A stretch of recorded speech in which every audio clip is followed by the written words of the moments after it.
பாருங்கள், கேரளா முளைக்கீரை.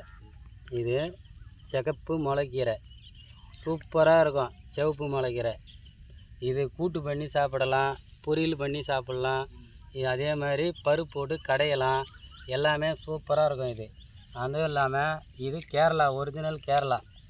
அந்த கீரையை சாப்பிடும்போது உங்களுக்கு ரத்தம் கம்மியாக இருந்தால் 100% ரத்தம் அதிகமாக இது உற்பத்தி ஆகும். சிகப்பு முளைக்கீரை. இந்த கீரையை எப்படி இருக்குதுன்னு மட்டும் பாருங்கள். அதுக்கப்புறம் நீங்கள் இந்த கீரைக்கார இந்த கீரை எடுத்துன்னு வந்து தாங்கன்னு சொல்லி கேட்பீங்க. அவ்வளோ இனிப்பாக இருக்கும். முளைக்கீரை சாதா முளைக்கீரையை விட இது